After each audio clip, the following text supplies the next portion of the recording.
రాష్ట్రాల్లో తక్కువ ధరకు మద్యం బాటిళ్లను కొనుగోలు చేసి అక్రమంగా తెలంగాణలోకి తీసుకొస్తున్నారు. ఏకంగా నోయిడా నుంచి తరలించిన మద్యం బాటిళ్లను ఉప్పల్ పోలీసులు పట్టుకున్నారు. సుంకాలు చెల్లించకుండా అనేక రాష్ట్రాల సరిహద్దులు దాటించి ఈ మద్యం బాటిళ్లను తెలంగాణకు తీసుకొచ్చినట్లుగా పోలీసులు గుర్తించారు.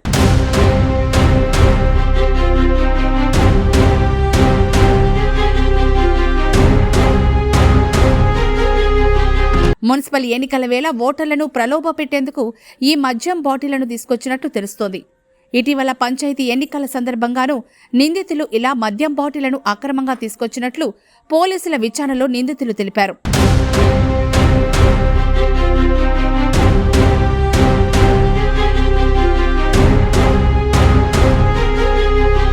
ఢిల్లీ సమీపంలోని నోయిడా నుంచి లిక్కర్ బాటిళ్లను తక్కువ ధరలకు కొనుగోలు చేసి తెలంగాణకు తీసుకొచ్చినట్లు పోలీసులు తెలిపారు.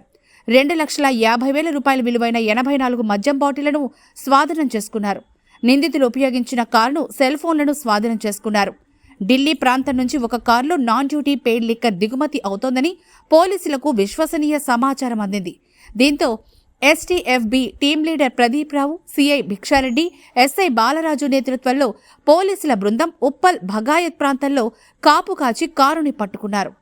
ఈ మద్యం బాటిళ్లను ఎవరికివ్వడానికి తీసుకొచ్చారని కారు డ్రైవర్ ఆదిత్య ప్రసాద్ను ప్రశ్నించినప్పుడు ఉప్పల్ ప్రాంతానికి చెందిన గోపాల్ రెడ్డి అనే వ్యక్తి వీటిని తీసుకురమ్మని ఆదేశించినట్టు చెప్పాడు.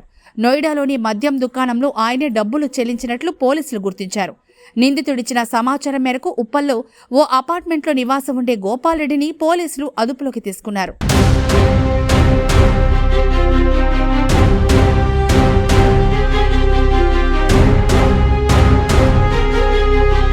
గతంలో పంచాయతీ ఎన్నికల్లో నల్లగొండ ప్రాంతానికి 2 సార్లు 30 కాటన్ల చొప్పున నాన్ డ్యూటీ పెయిడ్ లిక్కర్ను సరఫరా చేసినట్లు నిందితులు అంగీకరించారు.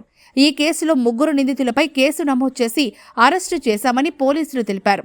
మద్యం అమ్మకాలు జరిపిన ఢిల్లీకి చెందిన డిస్ట్రిబ్యూటర్ ప్రసాద్పై కూడా కేసు నమోదు చేసినట్లు పోలీసులు తెలిపారు.